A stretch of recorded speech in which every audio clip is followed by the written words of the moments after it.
Virgin forced to marry brutal billionaire. He claimed her one night, now he won't stop. Elena Carter stood in the rain outside the towering glass building that housed Cross Industries, her wedding dress clinging to her trembling frame like a shroud. 21 years old, virgin, and married for exactly 6 hours to a man who hadn't even looked at her during the ceremony. Damien Cross. The name alone made grown men flinch, and now it was hers. Elena Cross. The sound of it felt like a prison sentence echoing in her mind. The security guard at the entrance did a double take when he saw her. "Mrs. Cross?" His voice carried shock and confusion. "Mr. Cross is in his office. Should I announce you?" "No," she whispered, water dripping from her ruined veil, creating small puddles on the pristine marble floor. "I'll wait." She'd come here because the mansion felt like a tomb, 27,000 square feet of cold marble and silence. She'd come because she needed to understand what she'd been sold into, because her father's words kept echoing in her mind like a death knell. "It's this, or we lose everything, Elena. Everything. The house, the company, our name. You're saving us all." Saving them by sacrificing herself. The lobby of Cross Industries was all modern glass and steel, the kind of aggressive architecture that screamed power and intimidation. She found a corner where she wouldn't drip on the expensive furniture and waited, watching the late-night workers scurry past, all of them avoiding eye contact as if she might contaminate them with her obvious distress. When Damien finally emerged from his office at midnight, he stopped dead at the sight of her, still in her wedding dress, sitting in his lobby like a ghost from a Gothic novel. For a moment, just a moment, she saw something flicker across his face. Surprise, concern. But it was gone before she could identify it, replaced by his usual mask of cold indifference. "What are you doing here?" His voice was ice. Those grey eyes that terrorized boardrooms now fixed on her with an intensity that made her stomach flip. He was still in his wedding suit, though the tie was gone and the top buttons undone, revealing a throat that looked almost vulnerable in its bareness. "I didn't know where else to go," she admitted, her voice small and broken. "The house, it's so empty, so cold. It's a mansion, not a house, and it's supposed to be cold. Keeps people from getting comfortable. Is that what I am? People?" He studied her for a long moment, and she could practically see him calculating, analyzing, determining her value like she was a stock option or a business proposal. "You're my wife," he said finally, the words sounding foreign in his mouth. "On paper. Paper is all that matters in my world." "Then why did you agree to this? What does my father have on you that would make you accept this arrangement?" For a moment, something flickered across his face. Surprise, maybe, or respect that she'd asked so directly. Then it was gone, replaced by his usual cold mask. "Your father didn't tell you." It wasn't a question. "He said you needed a wife for image purposes, that the board was pressuring you to appear more stable." Damien laughed, but it was bitter, sharp, like broken glass. "Your father is a liar, but I suppose you already knew that. Then tell me the truth. Come." He turned and walked back toward his office, and she followed, leaving wet footprints on his pristine floors like breadcrumbs in a fairy tale.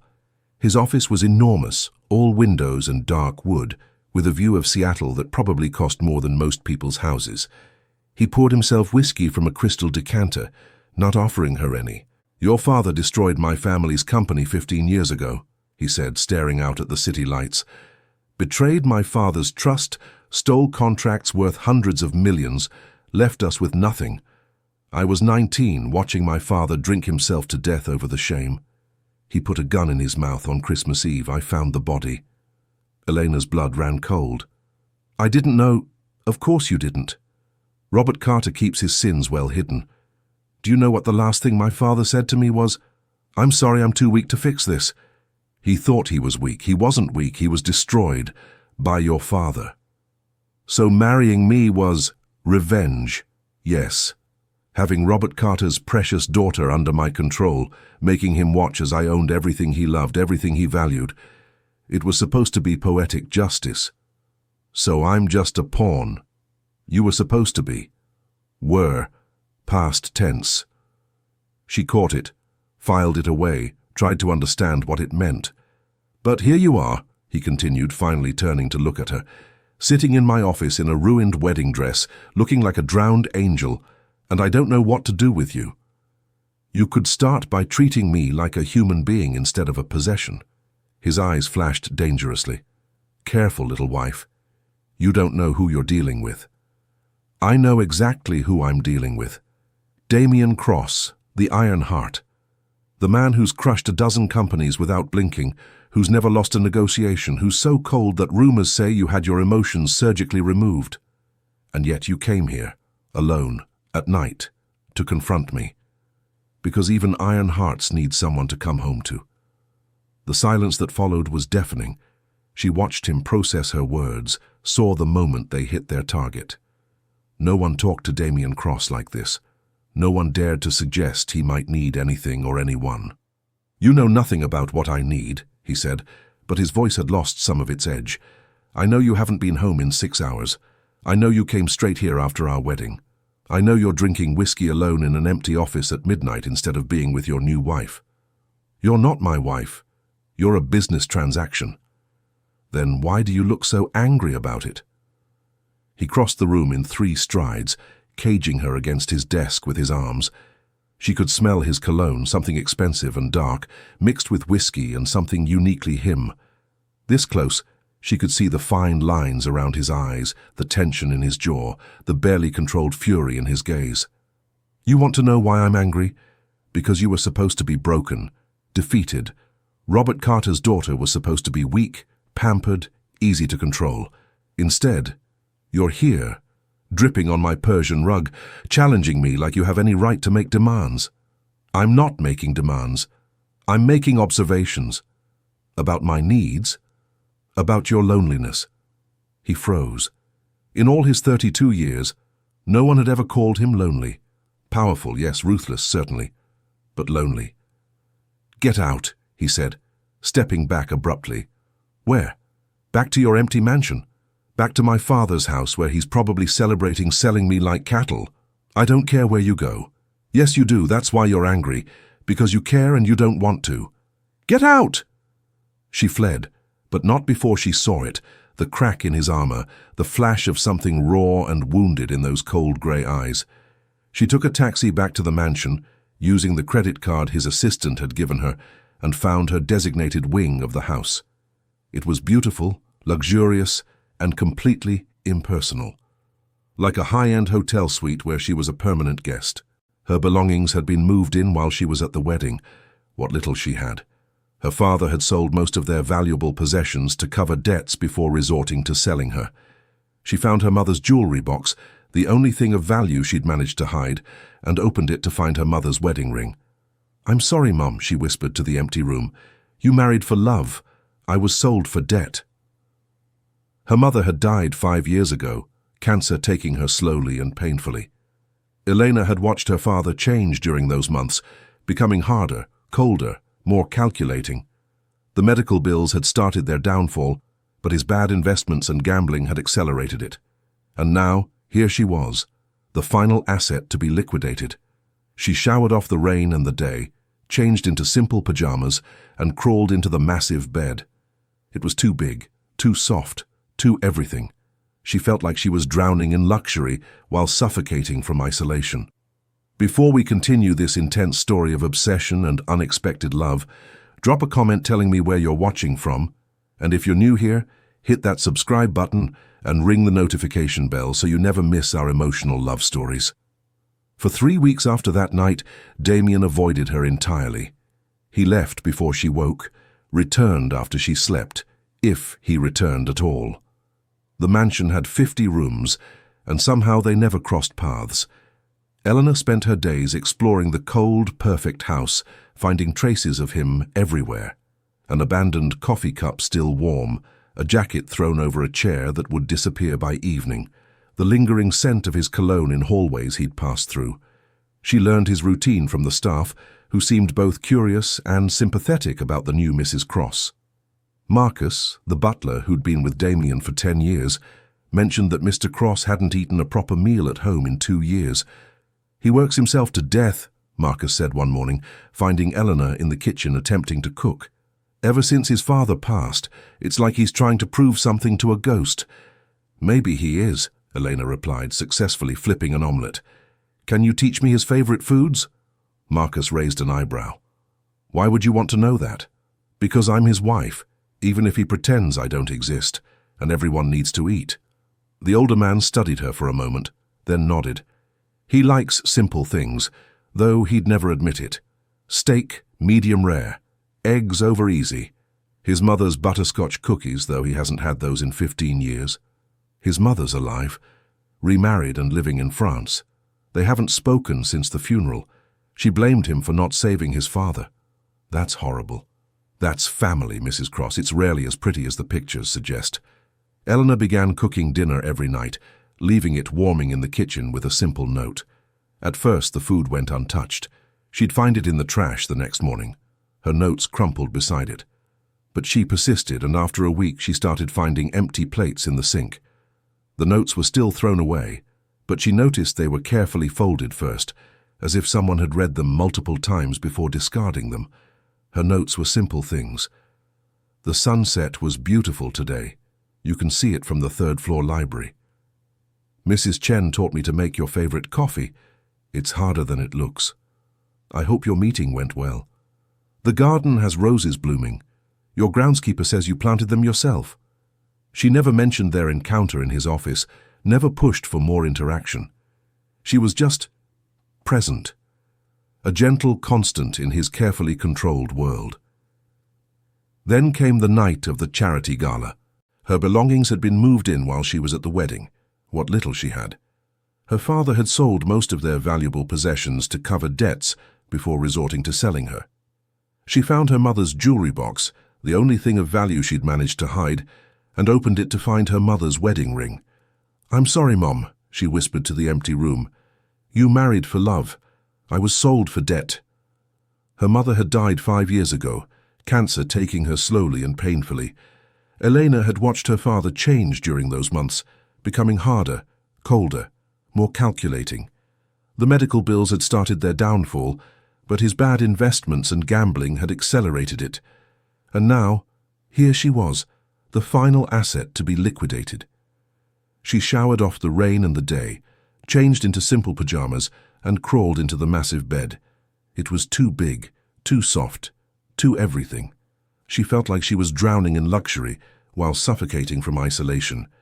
Before we continue this intense story of obsession and unexpected love, drop a comment telling me where you're watching from, and if you're new here, hit that subscribe button and ring the notification bell so you never miss our emotional love stories.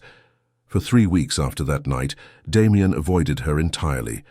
He left before she woke, returned after she slept, if he returned at all. The mansion had 50 rooms, and somehow they never crossed paths. Elena spent her days exploring the cold, perfect house, finding traces of him everywhere. An abandoned coffee cup still warm, a jacket thrown over a chair that would disappear by evening, the lingering scent of his cologne in hallways he'd passed through. She learned his routine from the staff, who seemed both curious and sympathetic about the new Mrs. Cross. Marcus, the butler who'd been with Damien for 10 years, mentioned that Mr. Cross hadn't eaten a proper meal at home in 2 years. "He works himself to death," Marcus said one morning, finding Elena in the kitchen attempting to cook. "Ever since his father passed, it's like he's trying to prove something to a ghost." "Maybe he is," Elena replied, successfully flipping an omelette. "Can you teach me his favorite foods?" Marcus raised an eyebrow. "Why would you want to know that?" "Because I'm his wife, even if he pretends I don't exist, and everyone needs to eat." The older man studied her for a moment, then nodded. "He likes simple things, though he'd never admit it. Steak, medium rare. Eggs over easy. His mother's butterscotch cookies, though he hasn't had those in 15 years. His mother's alive. Remarried and living in France. They haven't spoken since the funeral. She blamed him for not saving his father. That's horrible. That's family, Mrs. Cross. It's rarely as pretty as the pictures suggest." Eleanor began cooking dinner every night, leaving it warming in the kitchen with a simple note. At first, the food went untouched. She'd find it in the trash the next morning, her notes crumpled beside it. But she persisted, and after a week, she started finding empty plates in the sink. The notes were still thrown away, but she noticed they were carefully folded first, as if someone had read them multiple times before discarding them. Her notes were simple things. The sunset was beautiful today. You can see it from the third-floor library.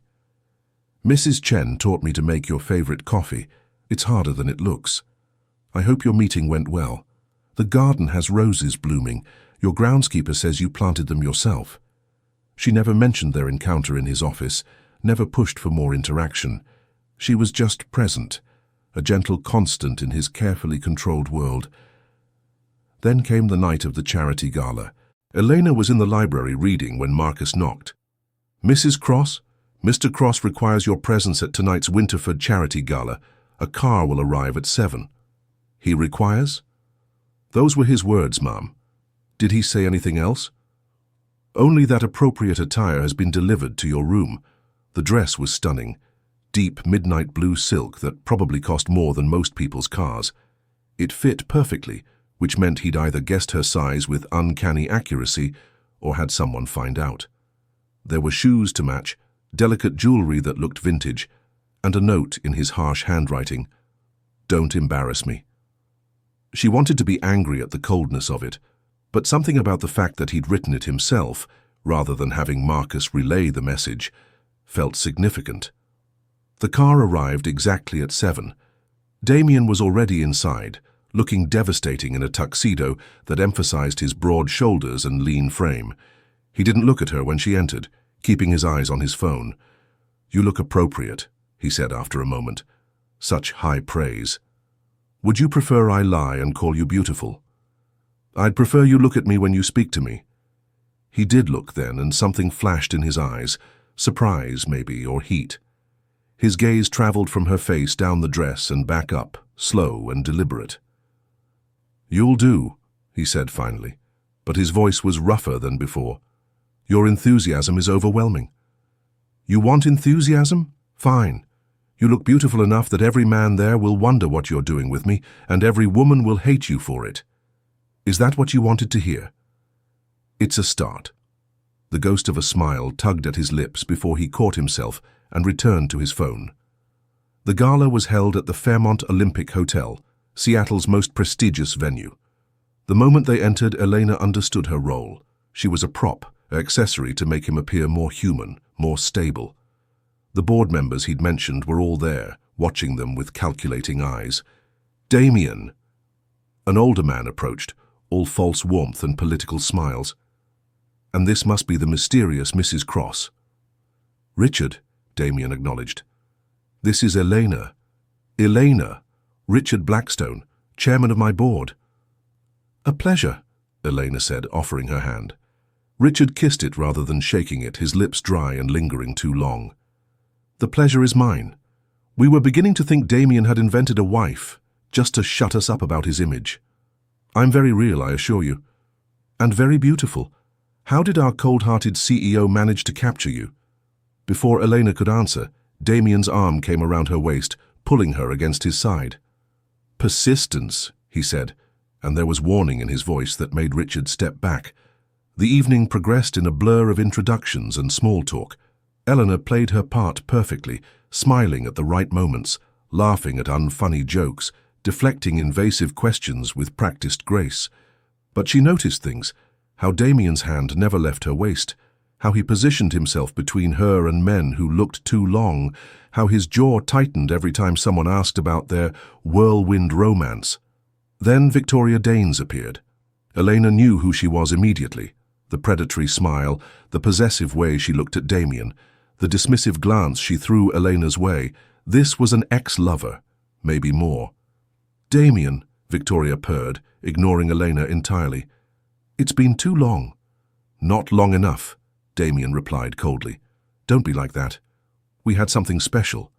We had 3 weeks of mistake. Is that what you're calling it now?" Victoria's hand touched his arm and Elena felt him tense. "And who's this, your latest acquisition?" "My wife," Damien said, and there was something dangerous in his voice. Wife? Victoria laughed, the sound like breaking glass. Damien Cross doesn't do wives. He does contracts and mergers. Which one is she? Elena found her voice. I'm the hostile takeover kind. Victoria's eyes snapped to her, reassessing. Clever. But cleverness won't keep him interested for long. Damien gets bored easily, don't you, darling? I get bored with people who have nothing to offer beyond the obvious, Damien said, his hand tightening on Elena's waist. Elena is anything but obvious. How sweet. He's defending you. Enjoy it while it lasts, Mrs. Cross. He defended me once, too. The difference, Elena said quietly, is that I don't need his defense. I'm perfectly capable of defending myself. Are you now? Yes, for instance, I could mention how you've had extensive work done since these photos were taken. Elena gestured to a charity display featuring past attendees, including a younger Victoria. Or how your dress is a knockoff, excellent quality but still fake. Or how you've been stalking Damien's business movements for the past year, showing up at every event he attends. But I won't mention any of that because I have something you clearly lack. Class. The silence that followed was deafening. Victoria's face went white, then red. Then she stalked away without another word. How did you know all that? Damien asked, his voice odd. I pay attention. The photos show her original nose. The dress has incorrectly placed seaming that the original designer would never allow. And Marcus mentioned she's been showing up everywhere you go. Marcus talks too much. Marcus cares about you. There's a difference. He studied her for a long moment. You didn't have to do that. Do what? Defend me. You're my husband. Even if it's just on paper, in public, we're a unit. Is that all? What else would it be? Before he could answer, the auction began. Damien bid on several items, winning them with casual raises of his paddle that added thousands of dollars without him even blinking. Then a necklace came up, an Art Deco piece with sapphires that matched Elena's dress perfectly. She saw him tense, saw him start to raise his paddle, then lower it. Someone else bid, and she watched him watch the necklace, want clear in his eyes. Bid on it, she whispered. Why? Because you want to. I don't want it. You want to give it to me. He turned to look at her sharply. That's presumptuous. That's accurate. You've been staring at it since it came up. Your hand keeps twitching toward your paddle, and you keep looking between it and my dress. Maybe I just like sapphires. Maybe.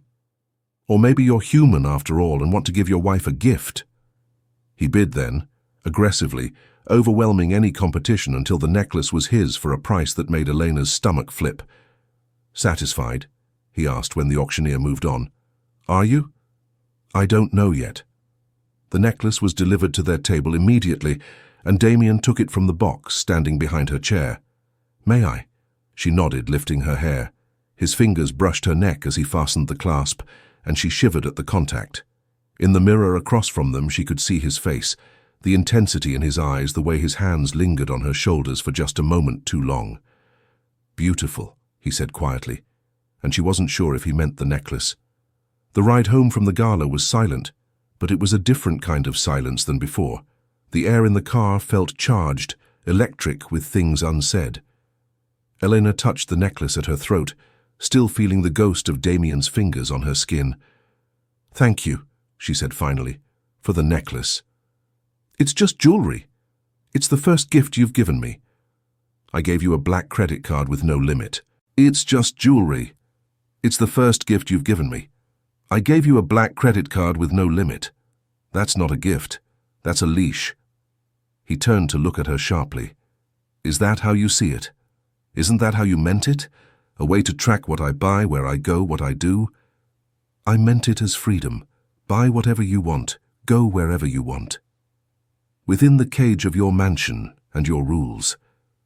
You're not a prisoner, Elena. Then what am I? He was quiet for so long, she thought he wouldn't answer. Then, as they pulled into the mansion's driveway, he said, I don't know anymore. Inside, Elena expected him to disappear to his wing as usual.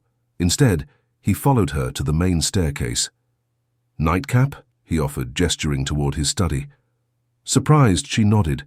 His study was intensely personal.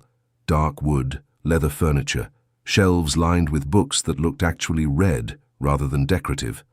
He poured whiskey for himself, wine for her without asking her preference, but somehow choosing correctly.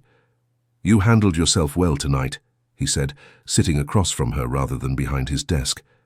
"I've been to galas before. My family wasn't always broke." "I know, I researched you." "Of course you did. Your mother was Eleanor Fitzgerald before she married. Old money, good family. She gave it all up for love. And look how that turned out. Do you regret it? That she chose love over security?" Elena considered the question. No, she was happy, genuinely happy, until she got sick. Even when we had nothing, she had my father and me. That was enough for her. But not for him. No. Losing her broke something in him. Or maybe revealed what was always broken. I became a reminder of what he'd lost and a tool to get it back. "Is that why you didn't fight the marriage?" "Would it have mattered if I had?" "No," he admitted. "I would have found another way to get to him. Through me." "Yes." "Do you hate me? For being his daughter?" Damien stood abruptly, pacing to the window. "I should. I planned to. You were supposed to be collateral damage in my war with him. But you're not him. You're not even like him." He turned to face her.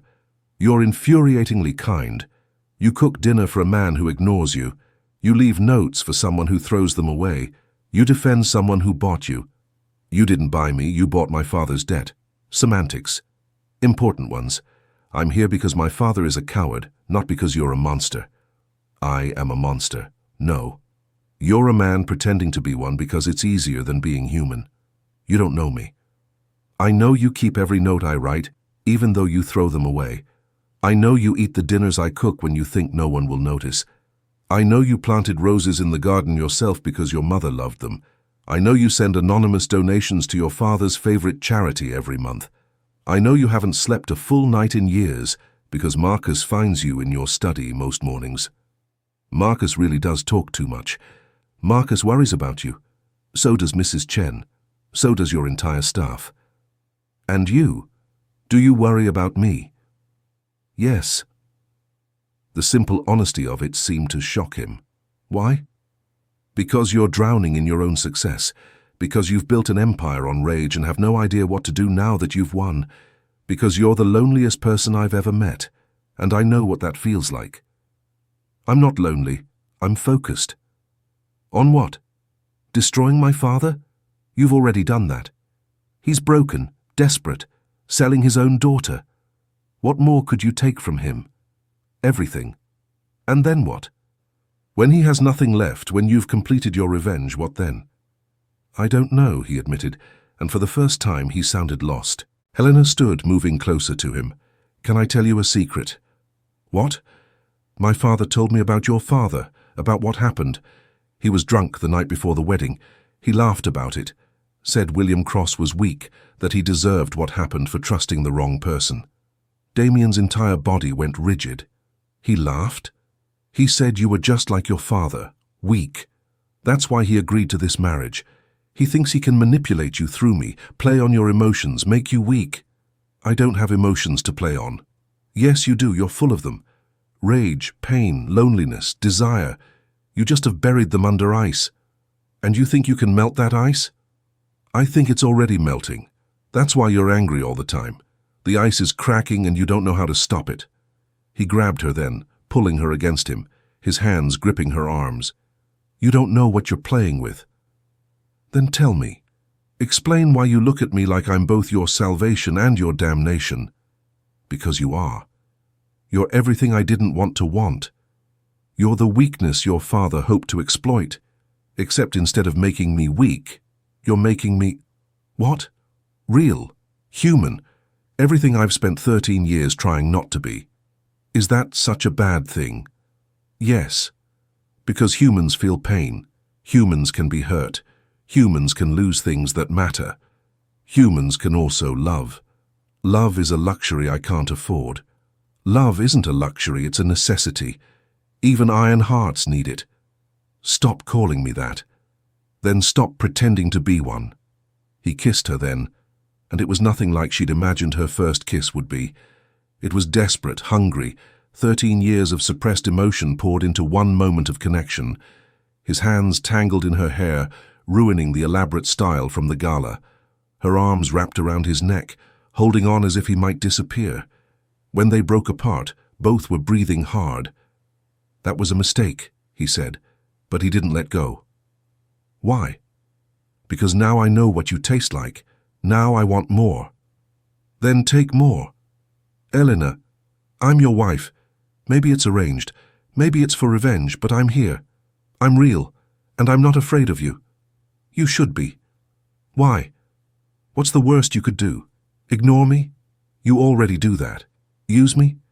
My father already did that. Break me? I'm already broken." "You're not broken. Neither are you. We're just cracked. Maybe we can fill each other's cracks."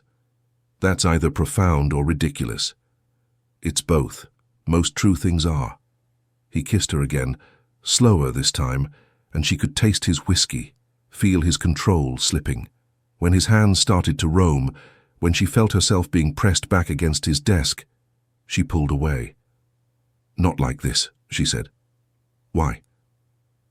"Because I'm a virgin, and I won't have my first time be angry sex on a desk." He froze, staring at her. "You're what?" "Untouched. Innocent. Whatever you want to call it." "You're 21. And I've been taking care of my sick mother, then dealing with my father's debts. When exactly was I supposed to have a torrid love affair?" "Your father gave you to me knowing that." "My father gave me to you hoping that. He thought it would make me more valuable, more vulnerable, a virgin sacrifice to appease the angry god." The rage that crossed Damien's face was terrifying. "I'm going to destroy him." "You already have. He has nothing left but debt and regret. That's not enough. It has to be. Because if you keep chasing revenge, you'll never stop running from grief." "What do you know about grief?" "I know it's eating you alive. I know you visit your father's grave at 3 a.m. when you think no one will see. I know you've kept his office at the old building exactly as it was.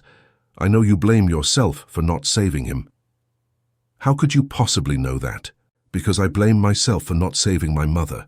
Because grief makes us irrational, makes us think we're more powerful than we are. Your father made his choice. It wasn't your fault. I should have seen what your father was doing, should have protected him. You were 19, a child. Your father should have protected you, not the other way around." Something broke in Damien then. The ice didn't just crack, it shattered.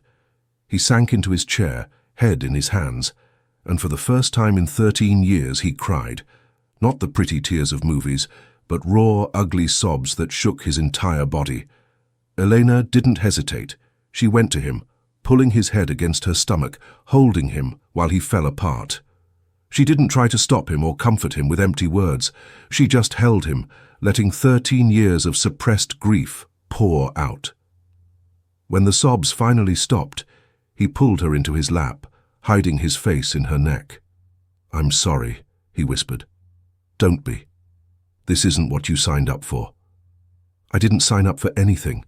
I was signed up. There's a difference. Why are you so kind to me?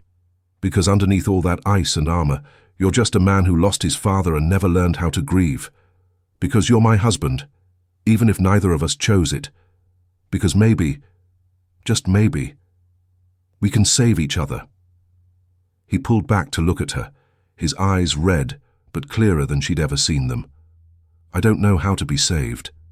Then I'll teach you." "What if I hurt you?" "You won't."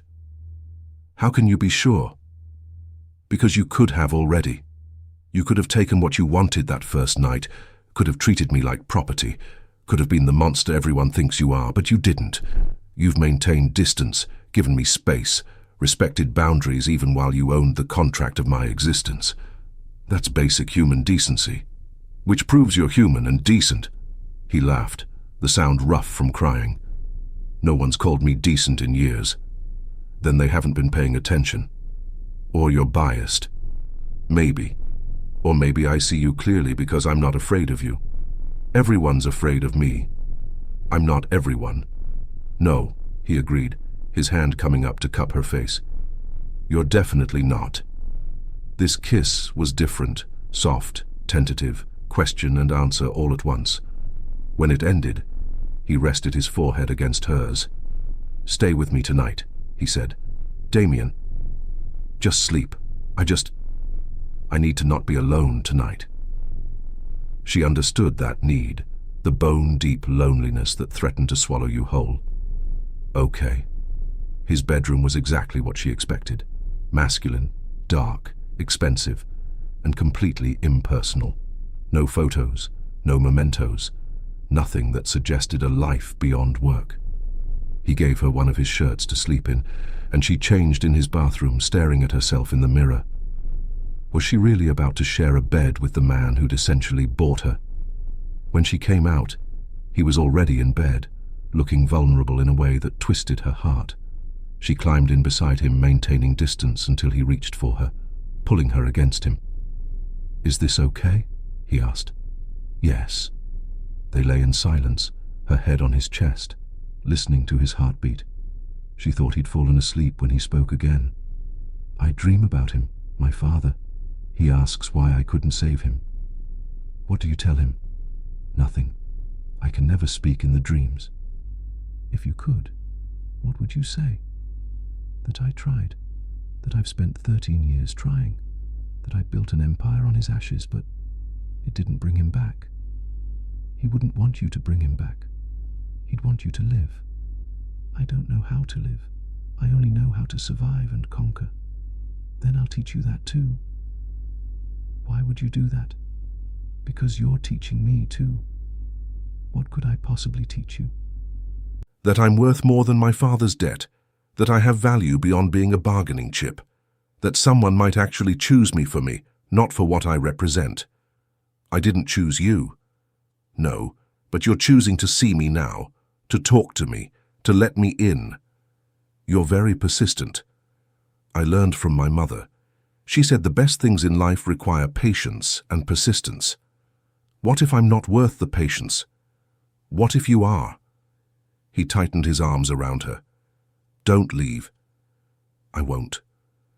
Even when you realize what I really am? What are you really? Broken, angry, obsessive. When I want something, I take it, keep it, never let it go. Good. Good? I've been alone my whole life, Damien. Having someone who won't let go sounds like heaven. You might regret that. I might. But I don't think I will.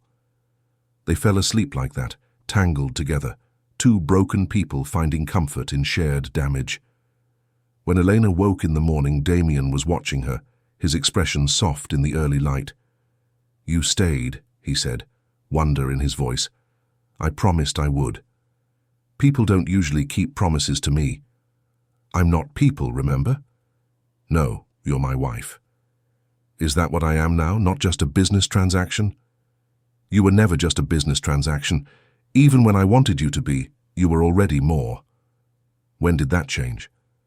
The moment you showed up at my office in that ruined wedding dress, you looked like a drowned angel, and all I could think was that I wanted to be the one to dry your wings. That's unexpectedly poetic. You're unexpectedly everything. He kissed her then, morning breath and all, and she laughed against his lips. We should get up, she said. Why? Don't you have an empire to run? It can wait. Damien Cross is letting business wait. Alert the media. Damien Cross is learning that some things are more important than business. Like what? Like the way you look in my shirt. Like the way you feel in my arms. Like the fact that for the first time in 13 years, I slept through the night without nightmares. Really, really. Over the next weeks, everything changed between them. Damien still went to work, but he came home for lunch. He still had his cold moments, but they were interrupted by increasing warmth. He was learning to be human again, and Elena was his patient teacher. She moved into his bedroom without discussion, though they hadn't been intimate beyond kissing. He seemed content just to hold her at night, to wake up with her beside him. But Elena could feel the tension building, the way his hands would start to wander before he caught himself, the heat in his eyes when he watched her dress. You're going to have to make the first move, Mrs. Chen told her one afternoon, catching Eleanor staring out the window at nothing. Excuse me? Mr. Cross. He's waiting for you to be ready. He'll wait forever if necessary. How do you know? I've worked for him for 10 years. I've never seen him look at anyone the way he looks at you, like you're precious and terrifying in equal measure. Terrifying? You have the power to hurt him. No one's had that power since his father died. That evening, Eleanor made a decision.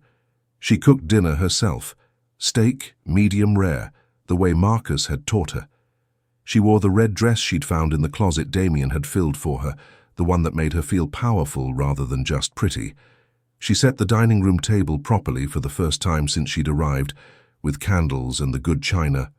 When Damien came home, he stopped in the doorway, taking in the scene. What's this? Dinner. A proper dinner. We've been married 2 months and we've never had a proper dinner. We had dinner at the gala. That was performance. This is real. He approached slowly, like she might spook. You look beautiful. You look tired. Long day, the Tokyo deal is being difficult. Tell me about it. So he did over dinner, explaining the complexities of international acquisitions while she listened and asked questions. He seemed surprised by her understanding, her ability to follow the complicated financial structures. You're quite brilliant, he said over dessert. Butterscotch cookies she'd made from his mother's recipe that Marcus had somehow procured. I was accepted to Harvard Business School, she admitted, before Mom got sick. Why didn't you go after? With what money? Besides, my father needed me to be marriageable, not educated. You could go now. Now I'm married to a CEO who could teach me more than any school.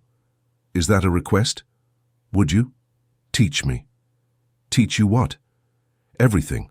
Business, negotiation, how to be powerful instead of just useful. He studied her for a long moment. Why? Because I don't want to be just your wife. I want to be your partner, your equal. You already are. No, I'm not. Not yet. But I could be, with your help. Most women would want jewels, cars, shopping sprees. I'm not most women. No, he agreed, standing and coming around the table to her. You're definitely not. He pulled her to her feet, his hands framing her face. You want me to teach you to be powerful? Yes. Lesson 1. Power isn't taken. It's claimed. How do I claim it? You decide what you want and you take it without apology, without hesitation. What if what I want is you? His eyes darkened. Then take me. She kissed him then, pouring all her want, her need, her growing love into it. He responded immediately, his control shattering as he lifted her onto the table, dishes clattering to the floor. Elena, he groaned against her mouth. We should stop. Why? Because if we don't, I'm going to take you right here on this table. Then take me.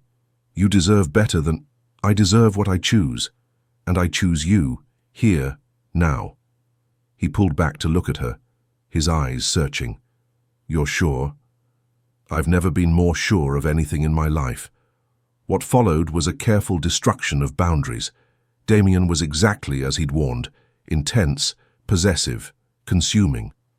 But he was also gentle when it mattered, constantly checking that she was okay, that he wasn't hurting her, that she wanted this as much as he did. When he carried her to their bedroom afterward, she was trembling, overwhelmed by the intensity of what had just happened. Are you okay? He asked, holding her against him. I didn't know it could be like that. Like what? Consuming, like being burned alive and reborn at the same time. That's just the beginning, he said, and there was a promise in his voice that made her shiver. Is it always like that? No. Sometimes it's soft, sometimes it's hard, sometimes it's desperate. But with you, it will always be everything. How do you know? Because you're already everything to me. When did that happen? I don't know. Somewhere between you showing up in my office and now. You crept in when I wasn't looking, and now you're everywhere. Is that bad? It's terrifying. Why? Because now I have something to lose.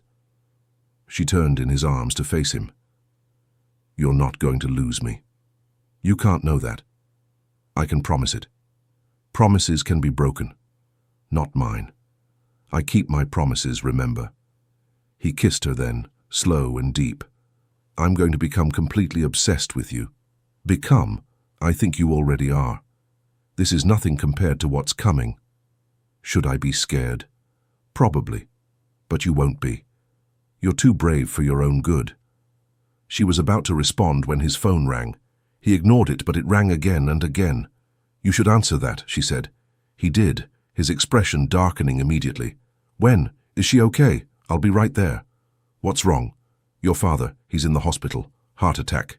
Helena felt the blood drain from her face. Despite everything, he was still her father. Is he? He's alive, stable, but he's asking for you. They dressed quickly and drove to the hospital in silence. Eleanor's mind was spinning.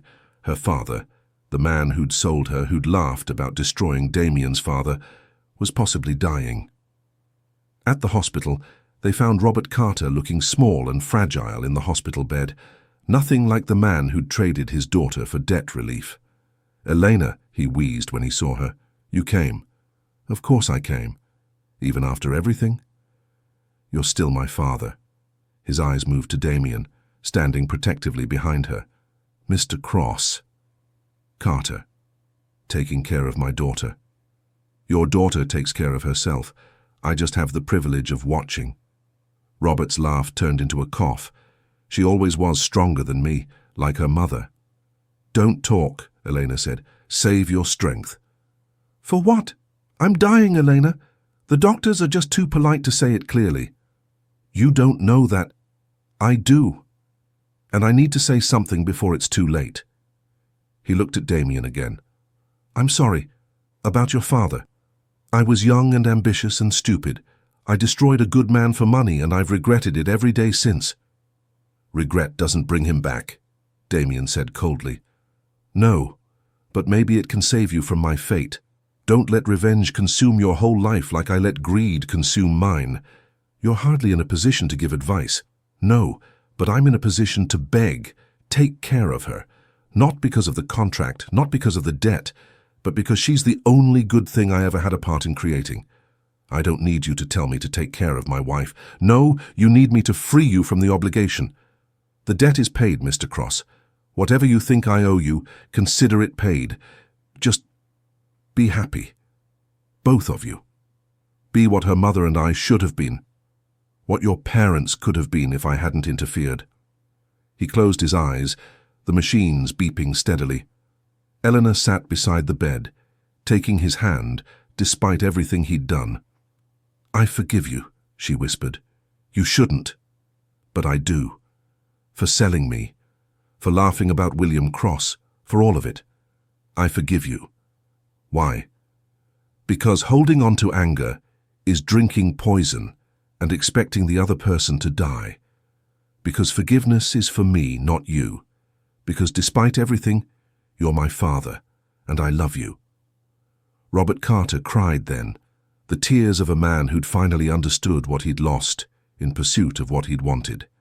He died 3 days later, with Elena by his side.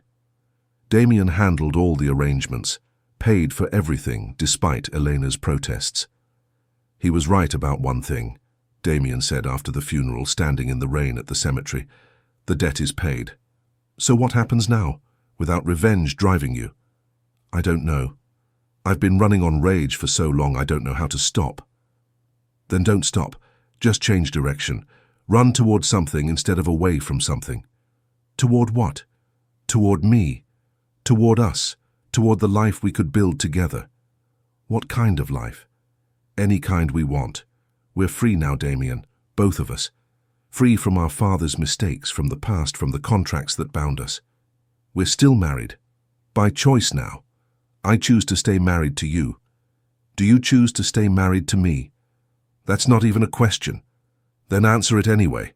He pulled her against him, rain soaking through their funeral clothes. I choose you, Elena Cross. Not because of revenge or contracts or obligation, but because you've become essential to my existence. Because you saw through the monster to the man. Because you're the only person who's ever made me want to be better than I am. You're already better than you think you are. Only with you. Then stay with me. Forever? Forever's a good start. They renewed their vows 6 months later, this time by choice. It was a small ceremony in the mansion's garden. The roses Damien had planted in full bloom. Marcus was his best man. Mrs. Chen was Eleanor's matron of honor. The staff who'd watched their relationship transform from transaction to love all attended. You know, Eleanor said in her vows, someone once told me that the best things in life require patience and persistence. What they didn't tell me was that sometimes the best things come from the worst circumstances, that sometimes being forced into something gives you the freedom to choose it later. I was forced to marry you, Damien Cross, and I choose to marry you again every day for the rest of my life. I bought you, Damien said in his vows, causing several gasps. That's the truth we don't talk about. I bought you to hurt your father, to complete my revenge. But somewhere between the purchase and now you bought me right back. With kindness I didn't deserve, patience I couldn't understand, and love I didn't know how to accept. You own me completely, Elena Cross, and I wouldn't have it any other way. Their kiss was interrupted by applause from the small gathering, but also by something else, a woman's voice from the garden entrance. How touching. Everyone turned to see Victoria Danes, Damien's ex, standing there in a black dress like she was attending a funeral rather than a wedding. Security, Damien said coldly. Wait, Victoria said. I have something you need to hear. About your father, Damien. About what really happened. We know what happened. Robert Carter destroyed him. Robert Carter was a pawn. Someone else pulled the strings. Someone who wanted your father's company and used Carter to get it. Who? Victoria smiled, the expression vicious. Your mother. The silence that followed was deafening. Damien's face went white, then red, then dangerously blank. You're lying. Am I? Why do you think she remarried so quickly? Why do you think she moved to France? She was escaping with her payoff. $20 million for orchestrating your father's downfall. Get out. Ask her yourself. She's here in Seattle, has been for a week. Room 1247 at the Four Seasons. Security finally arrived, escorting Victoria out, but the damage was done. The wedding reception continued awkwardly, everyone pretending they hadn't heard. But Damien was like a ghost, present, but not there.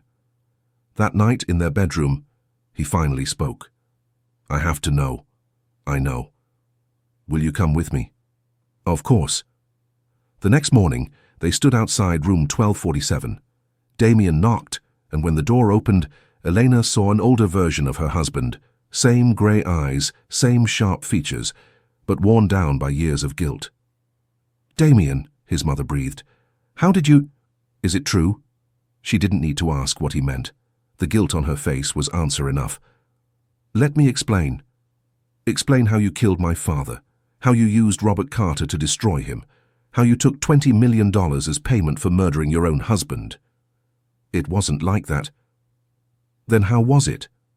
Margaret Cross stepped aside, letting them in. The hotel room was expensive but impersonal, much like the woman herself. Your father was having an affair, she said quietly. Had been for years. With his secretary, with clients, with anyone who would have him. I was angry, hurt, humiliated. When the opportunity came to hurt him back, you destroyed him. I didn't know he would kill himself. I thought he'd just lose the company, have to start over. I thought it would humble him. It killed him. And it's killed me every day since. Why do you think I left? I couldn't look at you without seeing what I'd done. So you abandoned me too. I thought you'd be better off without me. I was 19. I just found my father's body and you left me alone. I know, I'm sorry, I'm so sorry. Damien stood there, staring at his mother, 13 years of abandonment and fresh betrayal warring on his face. Elena took his hand, anchoring him as his world tilted yet again. Sorry? He said, his voice deadly quiet. You're sorry? You orchestrated my father's murder and you're sorry? I didn't mean for him to die. You just meant to destroy everything he'd built, everything he was? He destroyed me first.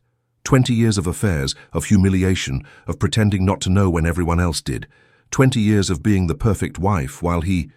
So you killed him. I divorced him, in the most painful way possible. You used me, Damien said suddenly, the realization hitting him. The documents I provided to Carter, the ones that damned my father, you told me to prepare them. You said it was for refinancing. Margaret's face crumpled. I needed inside information. Carter couldn't have done it without using your own son as a weapon. I wasn't thinking clearly. I was angry and hurt, and you destroyed 3 lives. 4 if you count Elena's father. I've paid for it, every day for 13 years. You've been living in luxury in France. I've been living in hell, thinking I failed him, thinking I should have saved him. Damien, don't. Just don't. He turned to leave, then stopped. The 20 million. Do you still have it? Most of it. I've never been able to spend it. It felt like blood money. It is blood money. I want it transferred to Elena's foundation, every penny. What foundation? The one that helps women escape abusive relationships. Consider it penance. They left Margaret crying in her hotel room. In the elevator, Damien was rigid, his control hanging by a thread.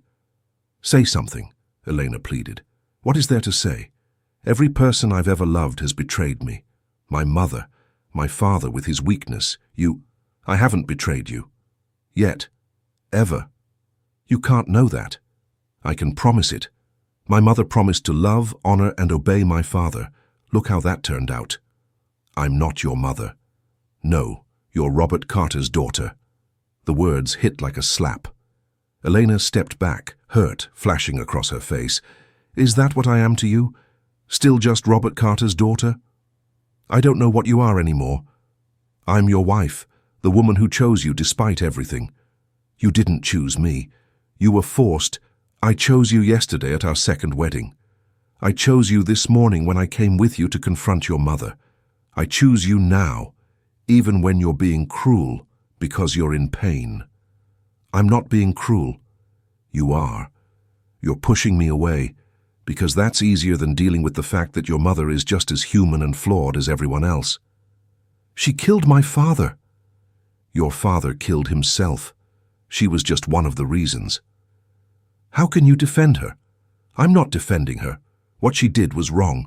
But I understand the anger that drives people to do terrible things. My father sold me, remember? Your mother sold her soul. Both for money, both from pain. They were in the parking garage now, standing by Damien's car, the concrete walls echoing their voices.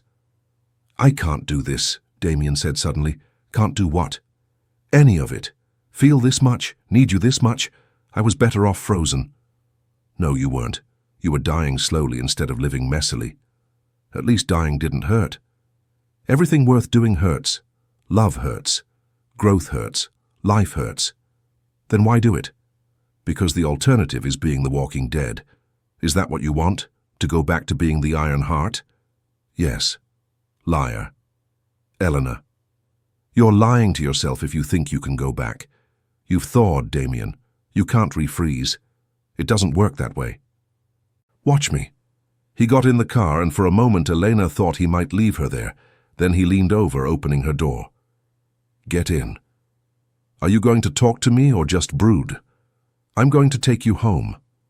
Our home? My house. Ah, we're back to that. Your house, your rules, your cold, empty existence. It was simpler. It was killing you. They drove in silence, but when they reached the mansion, Damien didn't go to his wing. He followed her to their bedroom, because it was their bedroom now, filled with her things, their pictures, evidence of a life being lived rather than just endured. I don't know how to process this, he admitted, sinking onto the bed. Then don't. Not yet. Just feel it. I don't want to feel it. It hurts too much. I know. She sat beside him, not touching but close. When I found out my father had sold me, I wanted to die. The betrayal was so complete, so devastating.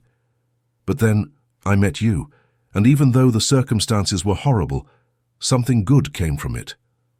This isn't good. This is hell. This is truth. And truth is always better than lies, even when it hurts. I've built my entire life on a lie. On believing my father was innocent, my mother was a victim. Your father was innocent of what Carter accused him of. Your mother was a victim, just also a perpetrator. People can be both. How are you so wise? Trauma ages you quickly. He laughed bitterly. Then I should be ancient. You are in some ways, but in others you're still that 19-year-old boy who found his father's body. That boy died that day. No, he just hid. He's been hiding for 13 years. But I see him sometimes when you think no one's looking, when you tend your roses, when you sleep, when you look at me like I might disappear. You might. I won't. Everyone leaves eventually. I won't. You can't promise that. I just did. He pulled her against him then, holding her like she was the only solid thing in a world that kept shifting. Don't leave me, he whispered into her hair. Never. Even though I'm broken? Especially because you're broken. Broken things need the most love. I don't deserve you. Deserve has nothing to do with love. Love just is. Do you? Love me?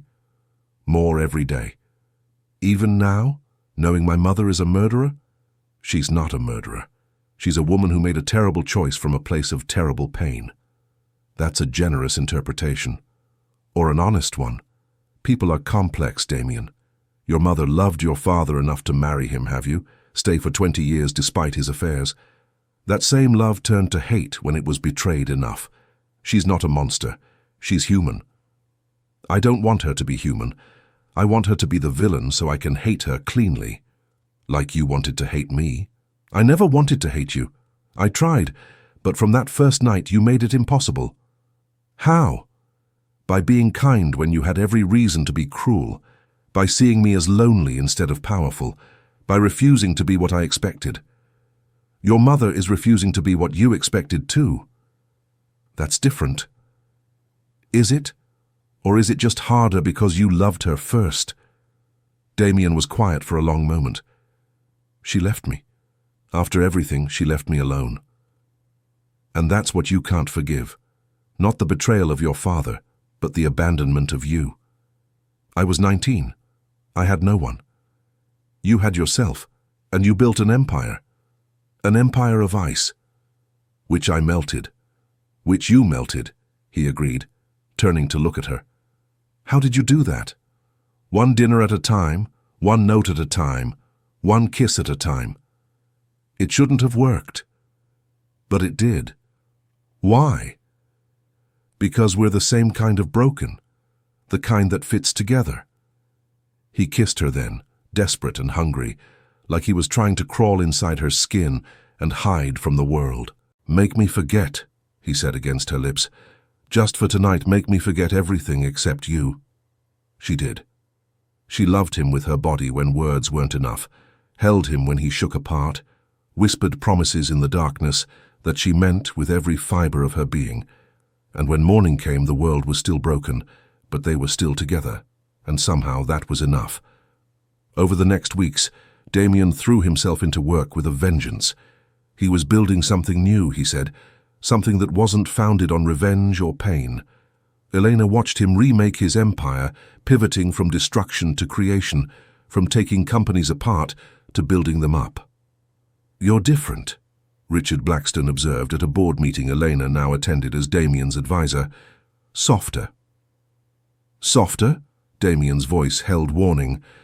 Not weak, Richard clarified quickly. Just human. It suits you. My wife's influence. The child bride? Another board member said dismissively. The room went cold. Damien's expression turned lethal. My wife, he said slowly, who graduated summa cum laude from University of Washington, who was accepted to Harvard Business School, who has built a foundation that's helped over 100 women in 6 months, who understands complex financial structures better than half this board. That child bride has more intelligence and integrity than anyone in this room, myself included. I didn't mean, Yes, you did. And if you ever disrespect her again, you'll find out exactly how soft I haven't become. After the meeting, Elena cornered him in his office. You didn't have to defend me like that. Yes, I did. I can defend myself. I know, but you're my wife. In public, we're a unit. Using my own words against me? Learning from the best. She kissed him, soft and sweet. Thank you. For what? For seeing me. For choosing me. For becoming the man I always knew you could be. I'm only that man with you. No, you're that man because of you. I just helped you remember. That evening they found Margaret Cross waiting in their home. Marcus had let her in, though he looked uncomfortable about it. You shouldn't be here, Damien said coldly. I know, but I needed to give you something. She held out a box, aged and worn. It's your father's. Things I saved that weren't about the end. Damien didn't take it, so Elena did. I'll leave, Margaret said. But Damien, please know, I loved your father. Even when I hated him, I loved him. That's why it hurt enough to drive me insane. Insanity doesn't excuse murder. No, it doesn't. But maybe understanding it can help you heal. After she left, Damien stared at the box like it might explode. Do you want me to open it? Elena offered. No, yes, I don't know. She opened it carefully. Inside were photos. William Cross, young and smiling, holding baby Damien, teaching him to ride a bike at his high school graduation. Letters he'd written to Margaret during their courtship. A watch engraved, "To my son on his 18th birthday." A birthday that had never come for them to celebrate together. He loved you, Elena said softly, looking at a photo of William teaching young Damien to play chess. You can see it in every picture. Love wasn't enough to make him stay. Pain was stronger than love. Sometimes it is. Is that supposed to make me feel better? It's supposed to make you understand that his death wasn't about you. It was about his own inability to bear failure. I still failed him. No. The system failed him. Your mother failed him. He failed himself. But you? You were just a kid trying to save his father. There's no failure in that, only love. Damien picked up the watch, the one meant for his 18th birthday.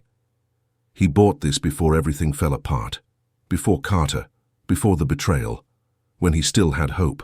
He still had hope until the end. It just got overwhelmed by despair. How do you know? Because he had you. You were his hope. That's why he apologized for being too weak. He knew you were strong enough to survive what he couldn't. I barely survived, but you did. And then you thrived, and then you found me. You found me, sitting in my office in that wet dress. We found each other. Damien put on the watch. It fit perfectly, like it had been waiting 13 years for this moment. I want to visit his grave, he said suddenly. Will you come? Always. They went that evening, as the sun set over Seattle, painting the cemetery in shades of gold and pink. The grave was well maintained. Damien had been paying for its care even when he couldn't bear to visit. Hi, Dad, Damien said, his voice rough. I brought someone. My wife. You would have liked her. She's kind but strong, smart but wise. She saved me, Dad, the way I couldn't save you. Elena took his hand, squeezing gently. I know about Mom now, Damien continued. About what she did. I'm angry, but I'm trying to understand. She loved you. Love made her crazy when you betrayed it. I understand that now because if Elena betrayed me, I think I'd go crazy too. I won't, Elena said softly. She won't, Damien repeated. She keeps her promises. Unlike us, Dad. We promised to be strong, to be successful, to be unbreakable. But those were the wrong promises. We should have promised to be human, to be vulnerable, to be real. He knelt, placing his hand on the headstone. I forgive you, Dad, for leaving, for being weak, for being human. And I hope wherever you are you can forgive me for taking so long to live instead of just survive. They stayed until full dark, then drove home in comfortable silence. That night, Damien made love to Elena with a tenderness that brought tears to her eyes, whispering thank you against her skin over and over. "For what?" she asked afterward, traced patterns on his chest. "For teaching me that forgiveness is possible, for showing me that love is stronger than revenge, for being the reason I wake up each morning. That's a lot of pressure. You can handle it. You're the strongest person I know." "I'm not strong. I'm just stubborn." "Same thing, better marketing." She laughed, and he rolled her beneath him, his eyes intense in the darkness. "Marry me again," he said. "We've already married twice." "Not enough. I want to marry you every year, every month, every day until you're sick of it." "I'll never be sick of it." "Promise?" "I promise." If this story touched your heart, please subscribe to our channel for more unexpected love stories. Share in the comments. Do you believe forced circumstances can lead to genuine love? Can revenge transform into redemption? Remember, sometimes the most brutal beginnings lead to the most beautiful endings, and the coldest hearts just need the right person to teach them how to thaw. Thank you for watching, and don't forget to ring that notification bell for more intense romance stories.